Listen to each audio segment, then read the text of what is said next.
Agribusiness brought to you by SureCrop, quality liquid crop nutrition delivered right to your farm. Thanks for staying with us this morning. We're finishing up at the 2013 crop update being put on by Kansas State University and the Kansas Agri-Retailers Association. And we're joined by Dr. Adee. Did I get that right? Adee. Adee. Yeah. I'm sorry. And we spent some time with you, I think last summer, talking about corn and some other stuff, and had no idea that the drought would continue this long. I mean, hardly any snow. Got a little rain today, but not much. But looks like we're coming into spring and maybe a dry spring again. What are your predictions for planting coming into maybe another dry spring? Yes. Maybe suggestions. Yeah, okay, suggestions. There we go. I can't really predict. Right. I know plant population would be a big question. You know, do you scale back your population anticipating that it could be really dry, and how much do I scale back if I should? We did a study this year where we looked at drought-tolerant hybrid and regular hybrids and different populations at different irrigation regimes, and basically most of the hybrids, if we had adequate water, we didn't need to cut back your populations. Even the regular hybrids, even a racehorse hybrid, even over 30,000 population was okay. Where we really started seeing differences is with, especially this racehorse hybrid, where we got it really dry. We were almost killing it because we really cut back on the irrigation. There, the population increase really hurt it, and we needed to back off the population to around 25,000. But another regular hybrid responded very differently. It could stand over 30,000 population at that very low irrigation.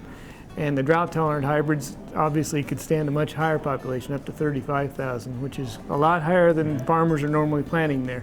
So kind of my take-home message with that is that even if you select the right hybrid, kind of anticipating a dry year, and you don't go overboard on the population, you'll still be okay. And if what's a good average? What would be a good average as far as population? Around 30,000 would be, that's probably where a lot of farmers are in the irrigated valley. That's probably pretty good. I know some of the dry land is around 25,000, but you know, that's a very different scenario. But where we were seeing, you know, we ended up putting on an extra 6 inches of rain and moisture, and just really stressing the crop. And a lot of these hybrids, unless it's a racehorse, could tolerate a lot of stress and still yield pretty decent. Even if you push the populations and made it stress even more, they would hang in there. So, you know, a lot of farmers plant around 30,000. I think I wouldn't scale back from that, especially if you have some form of irrigation.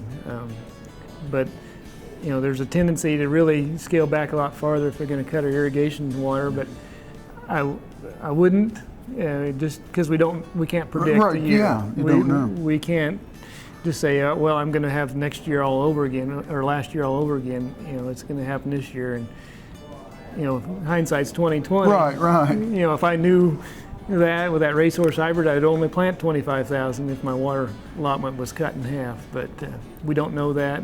We don't know where we're going to be. So I'd kind of keep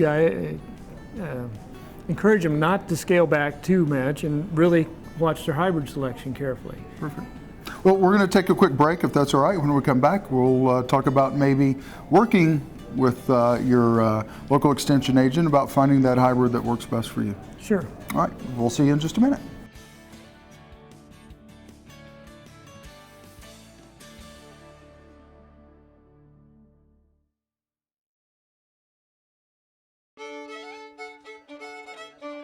Agribusiness brought to you by Kansas Soybean Commission, the Soybean Checkoff, progress powered by Kansas farmers.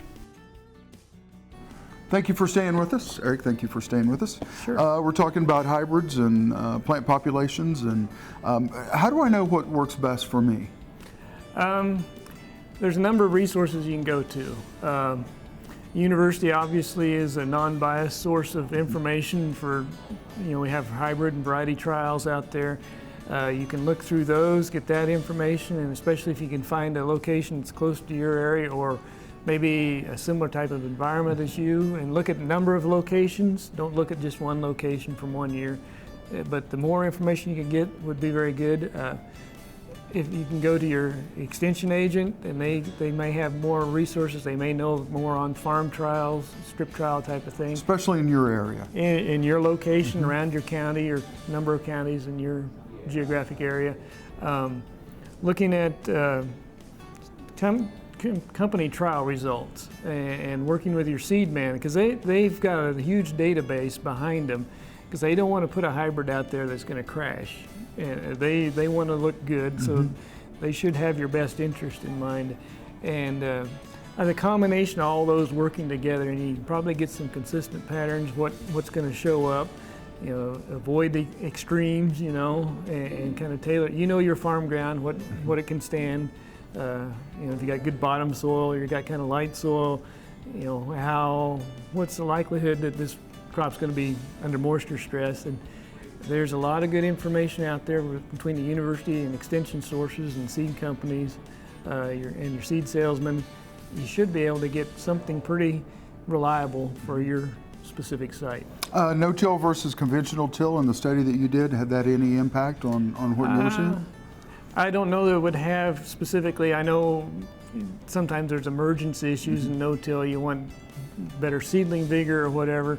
But as far as withstanding a drought, the no-till always will slow down some of the early season evapotranspiration, but towards the middle of the end of the season where we're really getting stressed, when it's dry, it's dry. Right. And the corn's normally shading the ground by then anyway. So